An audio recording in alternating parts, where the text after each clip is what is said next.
Para en una gasolinera lo primero, llena el depósito y todos los bidones que puedas. Compra toda la comida no perecedera que quepa en el maletero. Y velas, y pilas. Maldeko prentsaurreko berrira, gaurko prentsaurrekoan Apagón telesaila izango dugu. Hi, good morning, everyone. Let's please finish with the photos, if you'd be so kind. We're now introducing the TV series Apagón, Offworld, and to present it, we've got the great fortune to have a lot of the crew and also to have light today, electricity. First, let me introduce you the people who are next to me. We've got a whole team of creators, screenplay writers and directors. SOROGOYEN, ISABEL, PEÑA, MARINI, ARAÚJO, CAMPO, ISAKI, LACUESTA, and ALBERTO, RODRIGUEZ. And we also have in the front row part of the cast, among them actors Luis Callejo, Melina Matthew, Añoa Santa Maria, Palota Lopez Anay. I think applauses are good.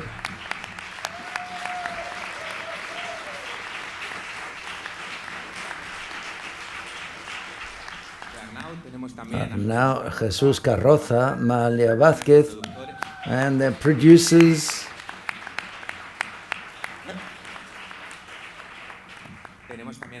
We've also got the producer Ignacio Corrales and Rafael Portela.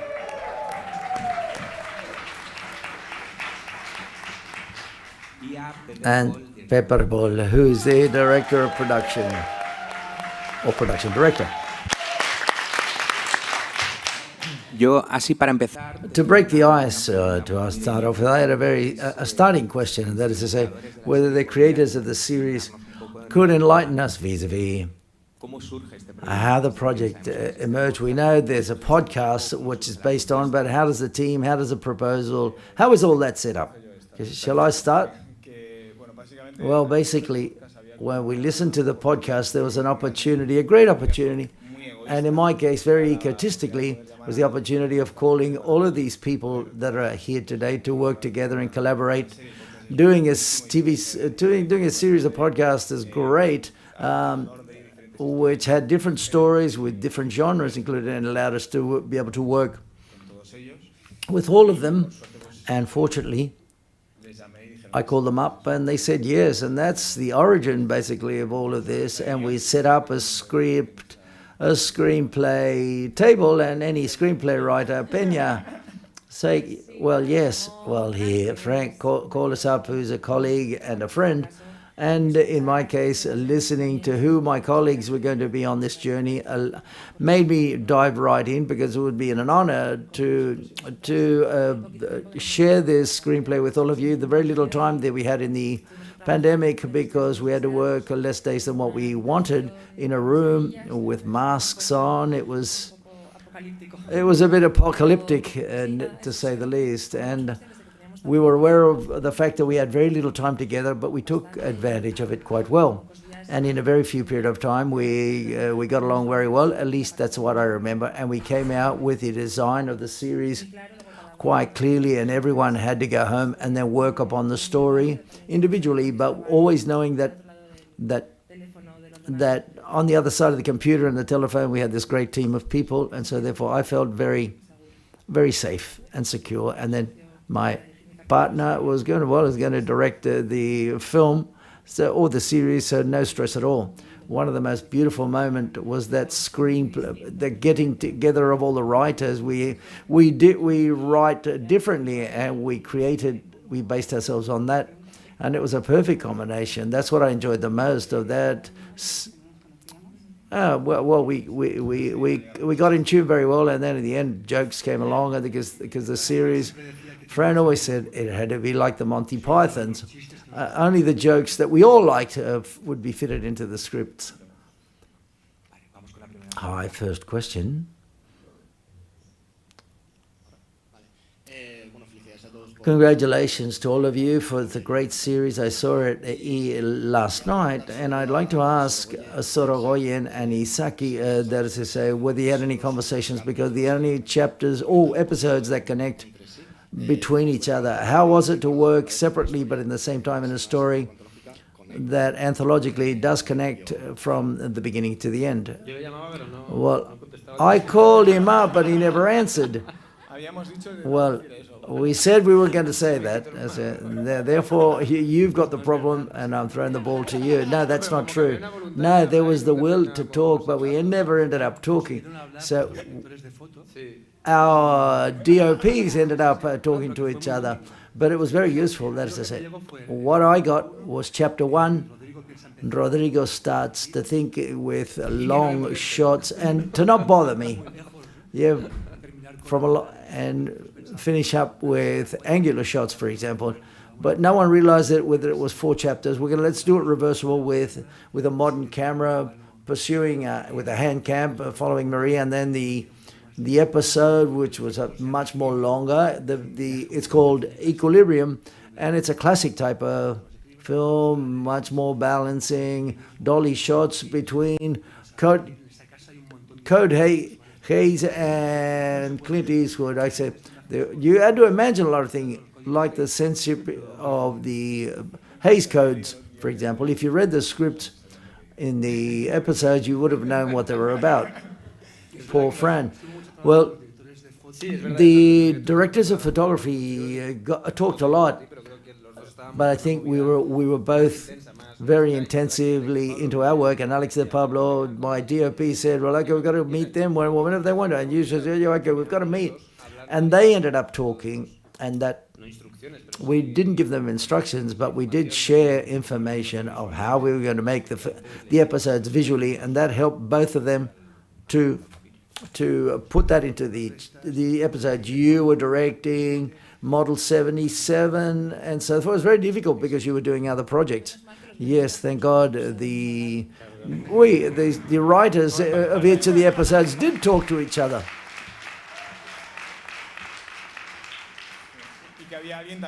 And it was good to, I'm very good talking to your directors of photography at the same time. Well, that's what we based ourselves on. That was yes, getting rid of your own responsibility, and that was the condition from the outset. Was that correct? John Hopewell. John Hopewell. From what I can see, the episodes are often very different, but they are linked by some common concepts or questions, and one is how you negotiate conflict, and the other, the capacity to change. I wonder if some of you can comment on that.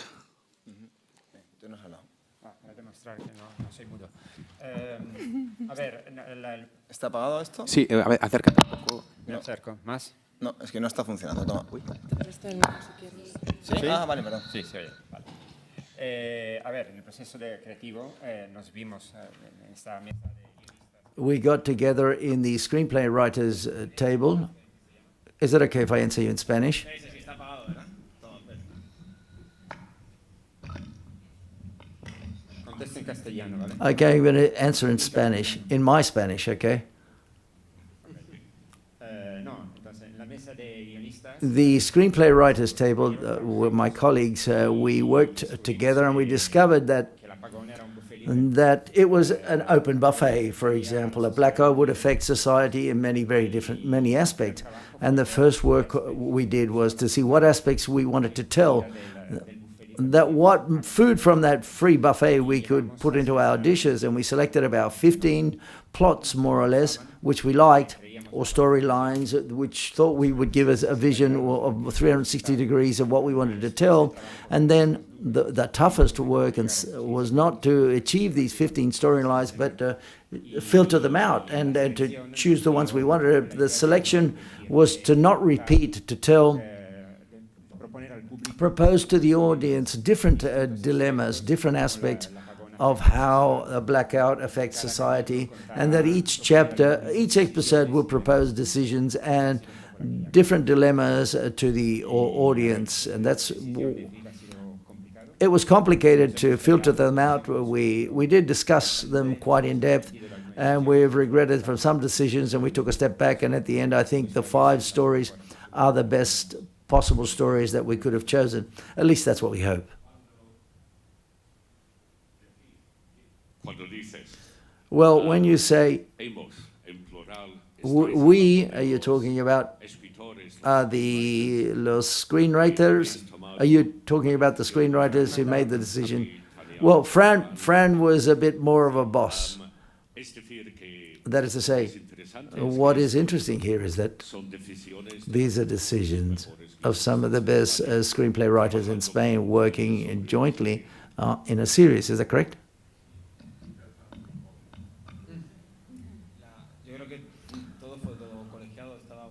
I think we all came to agreement. Rafa Cole couldn't come too late, and also who was on the table. And so therefore, when we got together, we were all pretty sure that we were getting it right.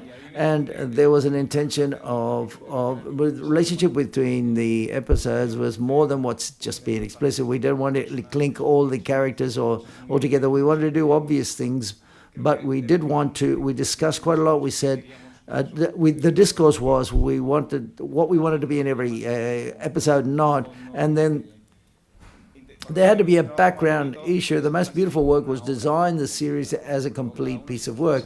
Everyone went home with their own episode, but what did we want to tell? And the background and the universe in the background, we shared that, and we talked a lot about this. I think it was very good, and that's what I realized subsequent, and that is there are episodes that address the worst of man and episodes that address the hope that if we do things together, we will do them better.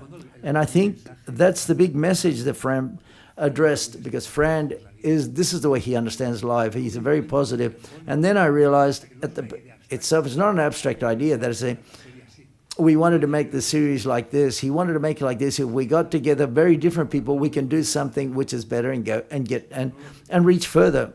And I just realized that here in San Sebastian, by the way. Hi. Yes.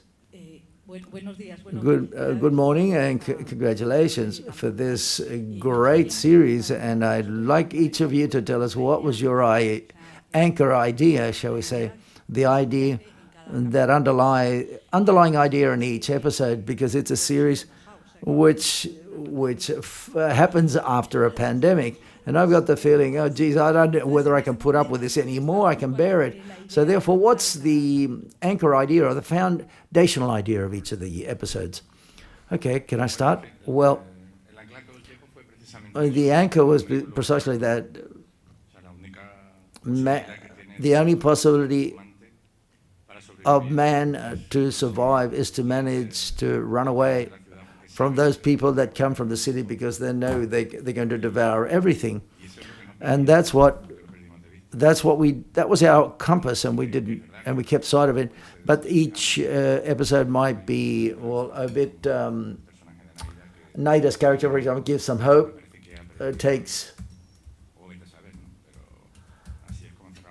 but that's the way we finished the episode, with a certain light at the end of the tunnel. Yes, that was the idea. The anchor idea comes from the script or the screenplay. This is something, so therefore the screenplay is Fran's and Isa, but the idea is precisely what we said before, the fact that different people who are not destined to get together can get together. And there was another formal idea, which is that Fran talked about at the beginning and the origin of the series, and I think it exists, which is of crossing different genres. It wasn't too evident for the audience, but they could go, the episode go through genre to science fiction, through terror, and then there's a sequence which seems a documentary at the beginning, in the middle of the episode, and then do a classic melodrama. And we wanted that to happen, but in a very invisible way. And we can provide a portrait to each of the characters. In my episode, I was interested in that there should be a range, that man is a wolf for man, and others are much more positive. Mine was that the blackout has already gone on for 4 months, and if it had finished there, if they'd have made it that far, the family would have done it really well all the way up to there. Everything was operating quite well within the ethics of their lives. They've done a very good job. They managed to be together, but there's an extra moment. There's an extra added tension in which perhaps they go onto the side that they weren't, and ethical and convictions in the past are used as, but the adolescence character, has an intact sense of justice, which makes that world sort of come to pieces. Gee, you guys are smart. You talk about hospital. Sorry. You talk about hospital. He says very smart because we repeat his ideas. In the hospital episode, one of the ideas was that we chose the hospital because that's the place, quite possibly, where a blackout has the strongest and more dramatic and immediate impact, where the darkness hits the hardest, but where a group of people work, the doctors and paramedics and nurses and the volunteers, who are the collective which is much more trained to bear with now it works, bear the impact and provide light. There was a contrast because the earliest darkness, but where humanity has a light to shed on it, and there was also a place, and as it's a transition episode, we knew what order it came, and we talked about this, we wanted to see a place in which the people start to understand they can't just resist and put up to the impact, but they've got to change in order to survive the situation and not wait and expecting things to go back to normal, but to start to understand that that normal situation is not going to ever come back, and to prepare for the change. Fran, Diego, and myself, I think that we all, from the beginning until the end, we were together. It's about run-of-the-mill people in extraordinary conditions, and how these people become extraordinary, precisely those that make the grade, like our dear Ernesto, and the importance of knowing how to react, even though it's difficult and even if it hurts, and how costly, how difficult it is as a society to do this. That was the screenplay, at least. Well, in the case of directing it, for me the challenge was to make a thriller in offices, in a building. When I was given the idea of the project, they told me the story, we're going to do a series which is apocalyptic, and I said, great. Now, but your episode is going to be in an office block and in offices. And that might sound strange, but it was a very attractive challenge, which obviously made me want to address it. But then you've got to have a text and a screenplay that I read, several versions which were quite advanced, with a very solid screenplay, very powerful screenplay, where most of the journey had already been, the work had been done. So therefore it's very interesting to do an episode or a mini film where the tension can almost explode at the end and within four walls. I thought that was the anchor that I held on to. I didn't answer very well because many things, small things are occurring, but it's important. We all like the concept of a person who's capable to manage large crises, but his own life is falling to pieces. And so therefore that's the conflict that lies between the professional side of things that we get lost in and makes us lose our path, and then we discover what it is which is at home, and then that's the tension that exists between both things, which the blackout breaks it down the middle. And in general, it's very important because the range of Ernesto's character, which is very complex, his private life is resolved in the last episode, the human side of things. There's a range of a great hero in a big catastrophe, but there's a human range of his own personal learning. So all of the episodes have the human side to it. Each set the internal journey of each of the characters. Yes, there was a vocation of it being realistic, and that was the origin of the series.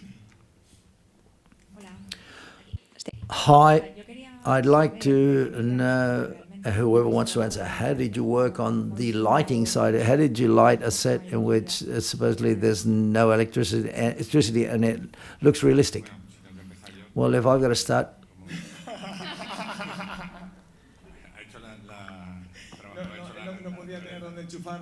There was no way you could plug anything in because there was no electricity. I think that Pau Casajón did a fantastic job here because the episode was quite complex. We do it in the middle of spring and it was all outside. And all of a sudden we had an Arctic cold that appeared. That's why we see it quite impressively on the screen, but we shot this in incredibly harsh conditions. It was very cold and raining and hail, snow. Every day was a festival a weather festival. And I'm from the south and I'm not used to this, South of Spain. I said, if the weather's bad, what do we do? Everyone just shut up. Say, well, okay, supposedly we'll have to shoot the episode one way or another, because when it's bad weather in the south of Spain, we don't shoot. If it's raining, we go, or otherwise we go indoors and shoot indoors. But this was the idea here. I let myself follow. Well, Paul Castellón lives here in San Sebastián. My DOP, I went to and I bought all the gear he needed to keep warm and to keep dry. And that's what I took to the shoot, but that was the case. And then an enormous effort was carried out because the series looks simple, but it's very complicated to produce, to be able to have some light to light up, simulating the sun. It appeared and disappeared something within the cabin, the log cabin.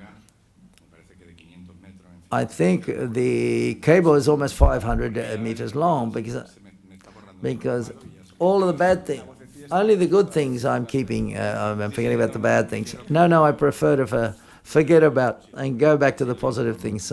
That's what he did, trying to be as natural as possible vis-a-vis lighting and make it look real.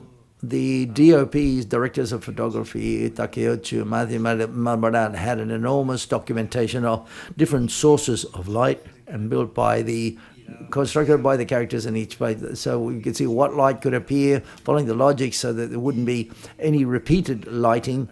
And I remember Takuro, with 40, choosing each of the different ones. There was a good collaboration between photography with art, because quite often these were almost comic invention. All the DOPs got together, and Desde Pablo was starting up his proposal. It was quite clear that the DOP photography, where there was light in the first episode, we knew the journey that photography was going to take throughout the whole series. I think you all had... The staging was very free, but they were very aware what that each of them were doing in each of the episodes, so that the optics were done together to give more coherence to consistency to the series. But you've got to work with counter lights, natural lighting. You can't see light, so therefore the work was quite impressive on how to solve these problems of the lighting specifically for each story, but for them to make sense at the same time. And then I think the camera, 5-hour camera takes, taking different types of sources of light and torches and things of that nature. Me again, on this occasion, I was going to ask Alberto about the conditions of the shoot, and I was seeing in the episode, I said, well, gee, it didn't look easy. It was even worse than what you think. So the question is for Jesus, if it's possible, that who's out there, and for Alberto, I'd like to ask you, because before you were talking about that you mix a lot of genres, and perhaps I'm going to the top, but I see almost a Western there. But I was quite surprised in a series of this nature that all of a sudden I find an episode that makes a character in the middle of the mountains, for example, and encounters this situation, and you treat him this way. Did you think about that directly at the beginning, or as you started to write the screenplay? No, it was written as such. It was that type of genre. Yes, it might have a bit of Western because it's he alone against all odds. And I was the last guy to point up, to sign on to and then I was the last one to shoot, and Pau, and all of these connections and coordination and the conversation about the optics. I missed them. I don't know what Pau did, but I missed out on all of this. It was on purpose because we didn't want to give an opinion. So when I went to shoot, what we tried to do to tell the story, which came from the screenplay, and that's what it emerged to me. I thought the tension would emerge very similar as it does in a Western. I don't know. Yes, that was the way I did it. But it was more chance, the truth be, a result of chance. And at a certain moment, I have to forge ahead with the weather that we had on the day, because there were so many accidents that you just wouldn't believe it. But yes, I think all of us, quite probably the most genre, and we knew, and I knew that as well, and I'd read the storylines of the rest with the work of all the directors, and I think that we had the opportunity to do something different because of that, because of what came from the storyline and what was written. One, he started with 100 goats, and then the wolves. Well, the goats have got a passport. I found out about that, to move between different communities, for example, so that you know. Yeah, but you've got to take the parasites off them. It's good. You don't have to take the parasites off directors, but there's a changing a location. For example, moving the herd of goats was difficult. We had to find herds of goats in different regions, and it looks simple, but it was very, very complex. But you had a question for Jesus. Jesus, do you want to answer what it was like? What it was like to shoot? Yeah.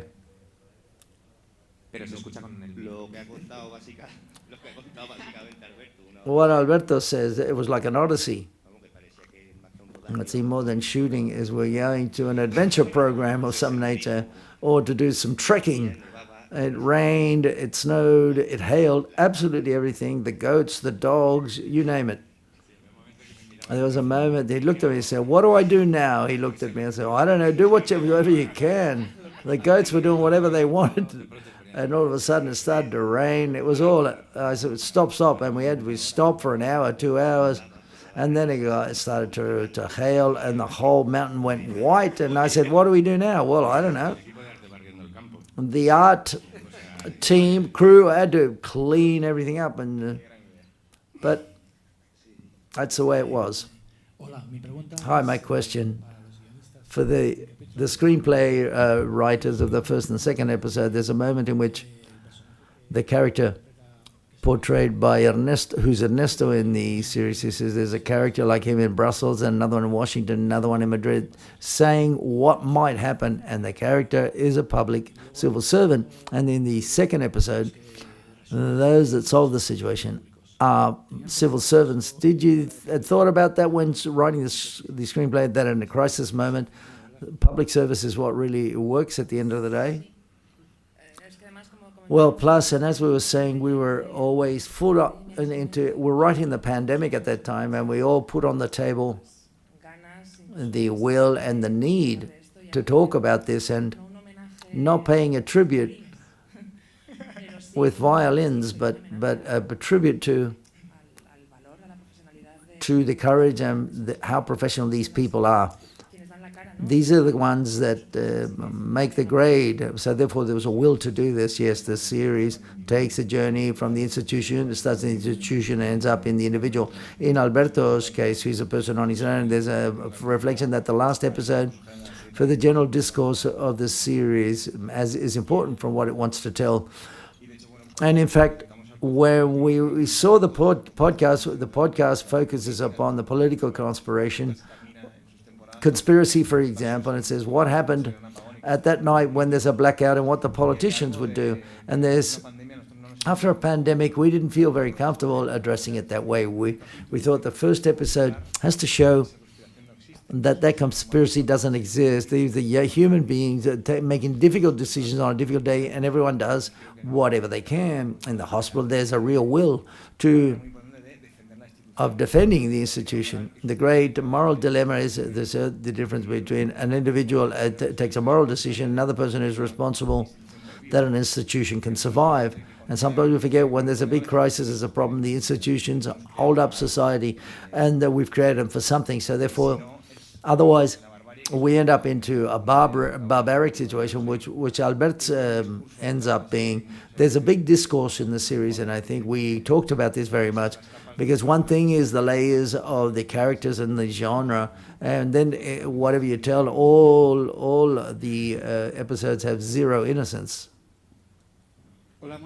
Hi, I'd like to ask you about the casting process of the actors individually, and how is it to work with each one of them for the different chapters.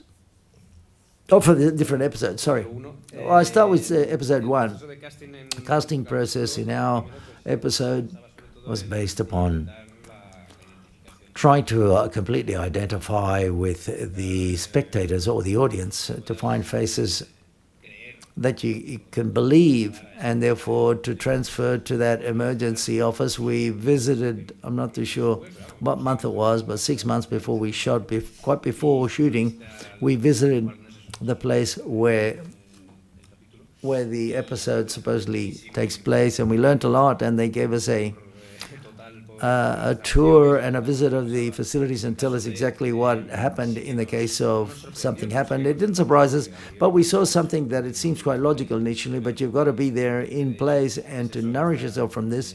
But obviously, that building is full of people like all of us, very normal, run-of-the-mill people, and sometimes when you see a film, you understand, you idealize those human beings and so forth. There was a bit that in the casting process I said, and we all, the three of us, agreed upon this.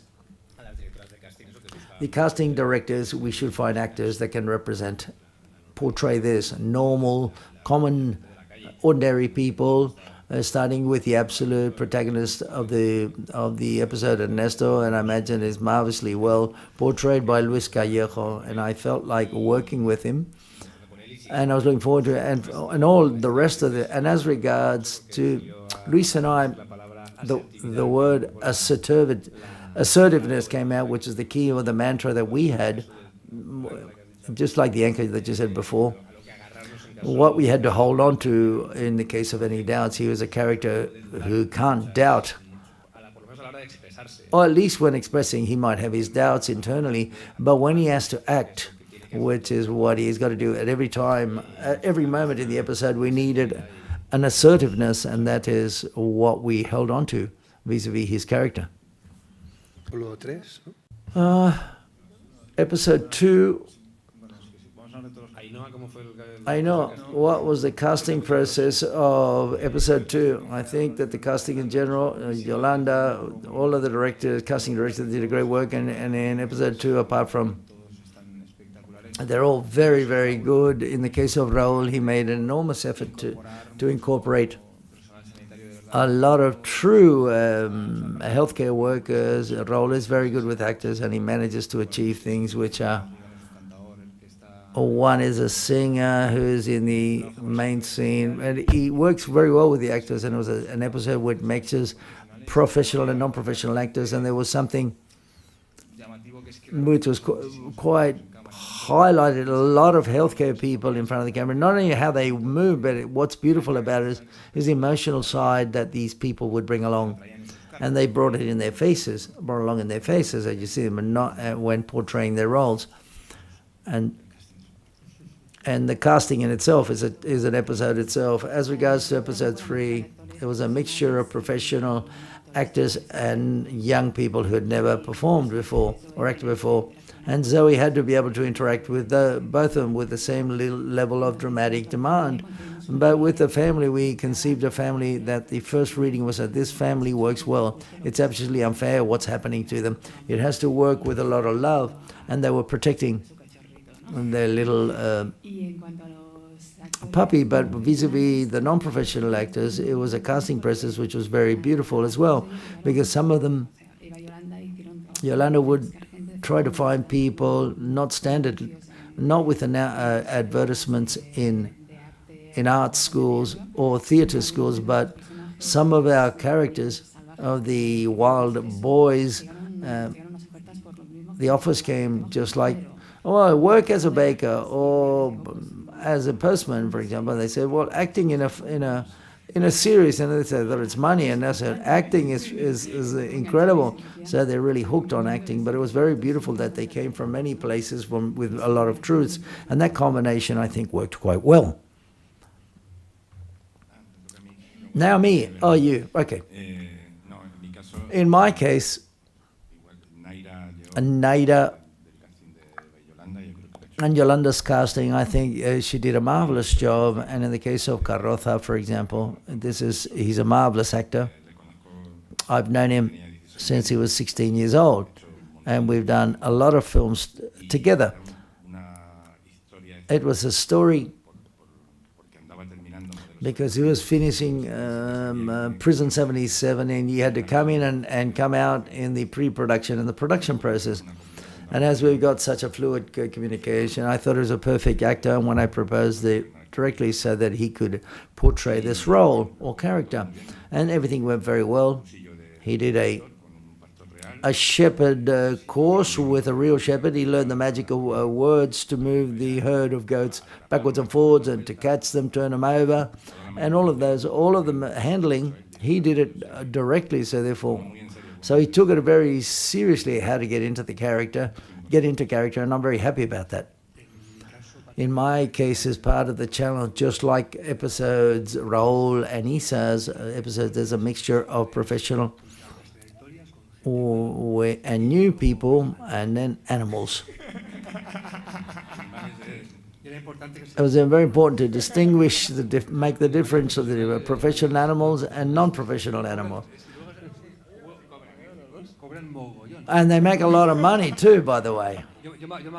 I remember they were saying, well, how can it be that I haven't got any more animals? Because you've had 300 cars.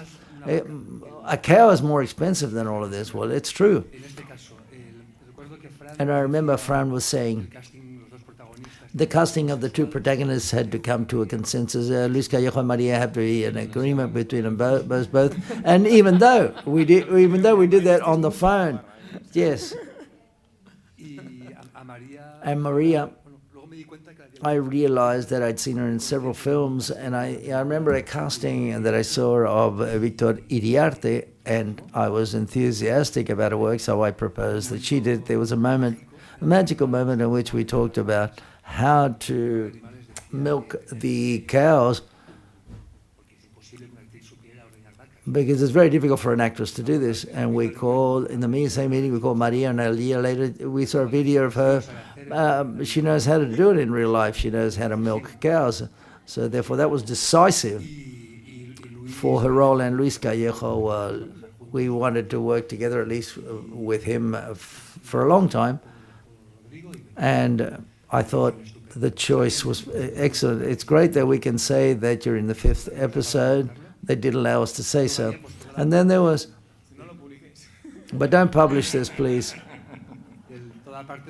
And apart from the casting, that Eva Yolanda, for example, of all the seasonal workers, which is the trick that they said in the screenplay, that conversation has to come out of the casting, and they can be real stories that they can tell during the shooting of the film, and it's a sequence that will be done during the rehearsals. A very learning process, which is don't shoot in mountains, careful with killing animals, and then we can write whatever we want, but it's not that difficult. It's difficult to do. 5 directors and 5 episodes, it's even more difficult than that. Well, I thought it was all great. We've got to stop here, so therefore a big round of applause for the whole, all of them, the crew and cast.